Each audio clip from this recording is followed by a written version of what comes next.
नमस्कार दोस्तों, मैं हूं रोशन और आप देख रहे हैं जीके अफेयर्स यूट्यूब चैनल। दोस्तों, इस चैनल पे आपको प्रीवियस ईयर पेपर का डिस्कशन मिल जाता है, तो जरूर इस चैनल को सब्सक्राइब करके बेल आइकन को प्रेस रखिए। हम यहां पर डिस्कस कर रहे हैं डीएफसी सैल में जो एग्ज़ाम हुआ था 25 अगस्त 2023 को एग्जीक्यूटिव सिविल का। उसमें जनरल नॉलेज के जितने भी प्रश्न पूछे गए थे सभी को हम यहाँ पर डिस्कस कर लेंगे। और आपके पास देखिए कोई क्वेश्चन पेपर होता है तो gkfairs25@gmail.com पे भेज सकते हैं, और PDF चाहिए तो टेलीग्राम चैनल भी ज्वाइन कर सकते हैं। तो देखिए एक मास्टर वीडियो ला चुका हूँ 2016 से 21 तक का पेपर का, इसको जरूर देख लीजिएगा। इसमें जो है 250 प्लस प्रश्न जो है पूछे गए थे, इसको हम डिस्कस किए हैं। और इसके अलावा रेलवे का 2021 तक का और 2023 का हम डिस्कस कर चुके हैं, तो उसको भी जरूर देख लीजिएगा। तो देखिए इस सीरीज में जो है 9 पेपर जो पूछे गए थे उसका हम डिस्कस कर रहे हैं, तो चौथा पेपर हम डिस्कशन कर रहे हैं। इसके अलावा 5 पेपर और यहाँ पर डिस्कशन किए जाएंगे। तो यहाँ क्वेश्चन नंबर फर्स्ट है कि भारत में सती प्रथा पर प्रतिबंध लगाने में निम्नलिखित में से किस भारतीय महापुरुष का योगदान सबसे अधिक था।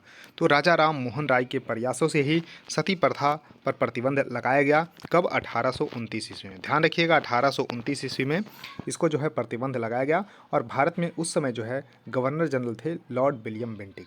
तो लॉर्ड विलियम बेंटिक की सहायता से ही 1829 ईस्वी में राजा राम मोहन राय के प्रयासों से प्रतिबंध लगाएगा। तो इस तरह से ध्यान रखिएगा। तो करेक्ट उत्तर इसका सी होगा, राजा राम मोहन राय।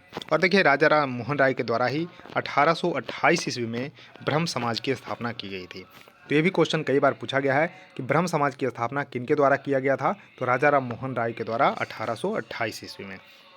उसके बाद देखिए नेक्स्ट क्वेश्चन है कि एशिया कप क्रिकेट टूर्नामेंट 2023 के आयोजन स्थल के रूप में किस देश को चुना गया है। तो देखिए चुना गया था सिर्फ और सिर्फ पाकिस्तान को, लेकिन भारत जो है इसका विरोध किया, क्योंकि पाकिस्तान में सुरक्षा कारणों से टीम जाने में जो है यहाँ पर जो है आपको जो है कंफर्टेबल फील नहीं कर रही थी। तो इस वजह से श्रीलंका को भी इसमें जो है मेज़बान के देश में चुना गया। तो ध्यान रखिएगा भारत और श्रीलंका इसका करेक्ट उत्तर होगा। अब देखिए भारत और श्रीलंका के बीच में ही इसका फाइनल हुआ था, जिसमें भारत जो है इसका विजयी रहा। यानी कि एशिया कप क्रिकेट टूर्नामेंट 2023 का विजेता भारत रहा और श्रीलंका इसका उप विजेता रहा। इसको ध्यान रखिएगा। उसके देखिए नेक्स्ट क्वेश्चन है कि केंद्रीय बजट 2023-24 निम्नलिखित में से किस तारीख को प्रस्तुत किया गया था। तो देखिए थोड़ा सा यहाँ पर आपको फैक्ट बताता हूँ कि 2016 तक जो है last working day of February में जो है इसको जो है प्रस्तुत किया जाता था। यानी कि 2016 तक। ध्यान रखिएगा कब? तो last working day of February. लेकिन 2017 से क्या हुआ कि इसको जो है 1 फरवरी को यहाँ पर बजट प्रस्तुत किया जाने लगा। इसको भी जरूर ध्यान रखिएगा। 1 फरवरी को अब जो है बजट प्रस्तुत किया जाता है भारत के वित्त मंत्री के द्वारा, और वित्त मंत्री निर्मला सीतारमण ने जो है इसको जो है प्रस्तुत किया। तो करेक्ट उत्तर इसका डी होगा, 1 फरवरी 2023 को। अब देखिए 1999 तक जो है शाम 5 बजे जो है इसको ध्यान रखिएगा कि इसका जो है बजट प्रस्तुत किया जाता था लास्ट वर्किंग डे में। लेकिन 2001 से क्या हुआ कि इसको सुबह 11 बजे जो है प्रस्तुत किया। यानी कि अब अगर पूछा जाए तो सुबह 11 बजे 1 फरवरी को भारत के वित्त मंत्री के द्वारा जो है बजट प्रस्तुत किया जाता है। उसके देखिए नेक्स्ट क्वेश्चन आपके सामने है कि बाल विवाह निषेध या यहाँ पर PCMA जो अमेंडमेंट एक्ट बिल लाया गया था 2021 में, जिसमें प्रपोज किया गया था कि legal age of marriage for the women from 18 years to 21 year. यानी कि जो यहाँ पर आपको ध्यान रख लेना है कि prohibition of the child marriage act यानी बिल लाया गया था 2021 में, जिसमें जो है लड़कियों के लिए जो उम्र रखी गई जो यहाँ पर वो 21 साल जो है शादी के लिए, तो इसको बढ़ाने की बात की गई। लेकिन अभी तक जो है यह कम्प्लीटली जो है पास नहीं हुआ। तो 21 साल इसका सही उत्तर होगा। अभी जो है कितना एज है? तो 18 साल है। इसको भी जरूर ध्यान रखिएगा। पुरुषों के लिए 21 साल है, जबकि महिलाओं के लिए यहाँ पर जो है यहाँ पर 18 साल रखी गई है शादी की एज। अब देखिए पाकिस्तान से भारत आए कुछ व्यक्तियों के नागरिकता के अधिकार भारतीय संविधान का कौन सा अनुच्छेद इसके बारे में बात करता है। तो देखिए नागरिकता का जिक्र जो है 5 से 11 अनुच्छेद के बीच में किया गया है भाग 2 में। तो ध्यान रखिएगा नागरिकता का जो उल्लेख है भाग 2 अनुच्छेद 5 से 11 तक के किया गया है। लेकिन जो पाकिस्तान से कुछ हमारे यहाँ आ जाते हैं व्यक्ति, तो उनको अगर नागरिकता देनी है उसके संबंधी कुछ जो यहाँ पर अधिकार जो दिए गए हैं, तो उसका जिक्र जो है अनुच्छेद जो है 6 में किया गया है। तो करेक्ट उत्तर इसका ये होगा, अनुच्छेद 6 इसका सही उत्तर होगा। अब देखिए नेक्स्ट क्वेश्चन है कि भारतीय संविधान निम्नलिखित में से किस वर्ष पारित किया गया था। तो देखिए जो पारित किया गया था 1949 में किया गया था, 26 नवंबर 1949 को। 26 नवंबर को इसलिए जो है मनाया जाता है संविधान दिवस, लेकिन कंप्लीटली जो है लागू किया गया 26 जनवरी 1950 को। तो 1949 इसका सही उत्तर होगा, करेक्ट उत्तर इसका डी हो जाएगा। उसके देखिए नेक्स्ट क्वेश्चन है कि दालें किस पोषक तत्व का मुख्य स्रोत है। तो देखिए जो है अक्सर जो है गाँव में बोला जाता है कि दाल खाया करो, प्रोटीन मिलती है। तो दाल जो है प्रोटीन का स्रोत है, तो इस तरह से जरूर ध्यान रखिएगा, करेक्ट उत्तर इसका ए सही होगा। प्रोटीन का जो है यहाँ पर स्रोत है दाल, तो इसको जरूर ध्यान रख लीजिएगा। उसके देखिए नेक्स्ट क्वेश्चन है कि निम्नलिखित में से किस देश को COP28 शिखर सम्मेलन का जो है आयोजन स्थल के रूप में चुना गया है। तो देखिए COP हम 26 की पहले बात करते हैं, यानी कि COP यानी कि तो United nation framework climate change convention on climate change के द्वारा जो है COP का आयोजन किया जाता है, यानी कि UNFCCC के द्वारा जो है COP का आयोजन किया जाता है, कॉन्फ्रेंस ऑफ पार्टीज़ का।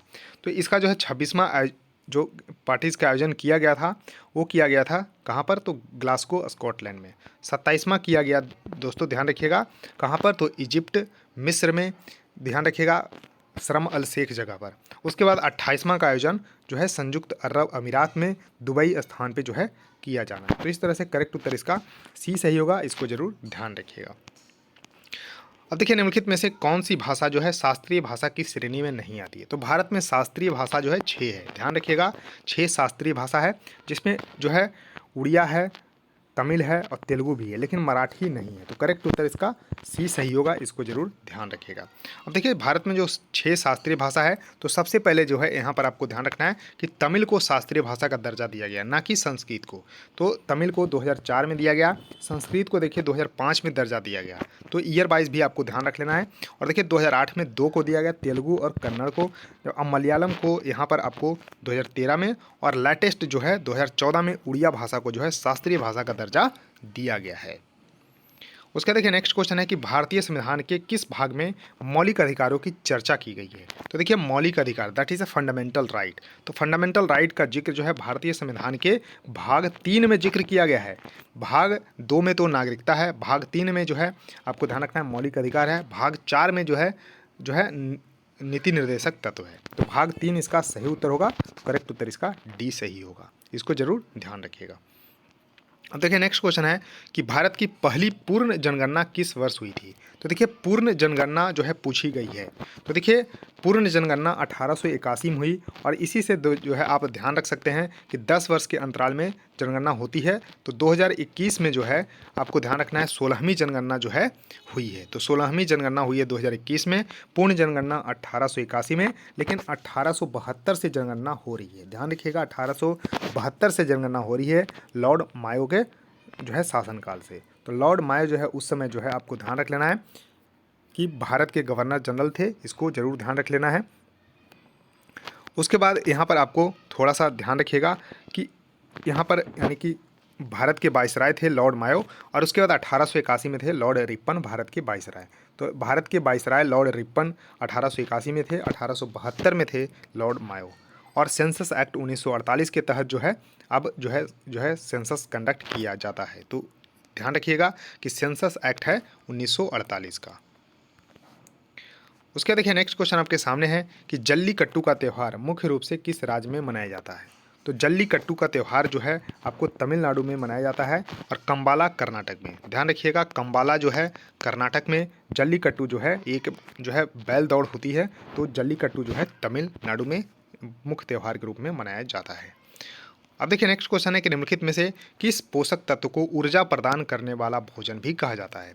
तो देखिए कार्बोहाइड्रेट इसका सही उत्तर होगा। तो कार्बोहाइड्रेट को जो है ऊर्जा प्रदान करने वाला भोजन भी कहा जाता है। क्यों? क्योंकि इसको खाने से जो है तुरंत जो है ऊर्जा मिलती है। तो यहाँ पर आपको ज़रूर ध्यान रखिएगा। और कार्बोहाइड्रेट का जो मुख्य स्रोत है तो आलू है, उसका चावल है। तो इस तरह से थोड़ा सा ध्यान रखिएगा। अब देखिए नेक्स्ट क्वेश्चन है कि निम्नलिखित में से कौन सा राज्य भारत के पूर्वी तट के निकट स्थित नहीं है। तो देखिए भारत में जो तटीय राज्य है वो कुल 9 है। तो 9 तटीय राज्य है। सबसे ज़्यादा तट लगती है, लंबी तट रेखा है गुजरात की, तो इसको भी ध्यान रखिएगा। तो 9 तट राज्य तट रेखा जो है यानी कि कोस्ट है उसके, जिसमें जो है पश्चिमी तट पे आपको ध्यान रखना है। पूर्वी तट पे देखिए उड़ीसा है, उसके बाद बंगाल है, तो यहाँ बंगाल है, उड़ीसा है, आंध्र प्रदेश है, फिर तमिलनाडु है। तो इस तरह से, लेकिन यहाँ पर महाराष्ट्र जो है यहाँ पर पश्चिमी तट पे देखने को मिलता है। तो वही पूछा गया है, नहीं है पूर्वी तट पे, तो महाराष्ट्र इसका सही उत्तर हो जाएगा। अब देखिए नेक्स्ट क्वेश्चन है कि निम्नलिखित में से कौन सी नदी भारत की सबसे लंबी नदी है। तो देखिए भारत की सबसे लंबी नदी गंगा मानी जाती है। 2525 किलोमीटर इसकी जो है लंबाई है, 2525 किलोमीटर है। और देखिए कुछ लोग बोलते हैं कि ब्रह्मपुत्र है, तो ब्रह्मपुत्र जो है सबसे लंबी नदी है, लेकिन भारत में जो है बहने की अगर मामले में देखा जाए तो गंगा सबसे जो है लंबी है, 2525 किलोमीटर। तो इसको ज़रूर ध्यान रखिएगा, जो कि गंगोत्री जो है हिमनद से निकलती है, तो इसको ज़रूर ध्यान रखिएगा। तो गंगा इसका सही उत्तर होगा, करेक्ट उत्तर इसका सी सही हो जाएगा। तो दोस्तों इस वीडियो में इतना है, क्योंकि 15 प्रश्न ही पूछे गए थे, सभी को हमने डिस्कस कर लिया एक एक करके। बस वीडियो को आपको काम बचा है लाइक कर देने का, शेयर कर देने का अपने दोस्तों के साथ, और चैनल को भी सब्सक्राइब कर लीजिएगा। सो थैंक यू दोस्तों, इस वीडियो में इतना ही, धन्यवाद।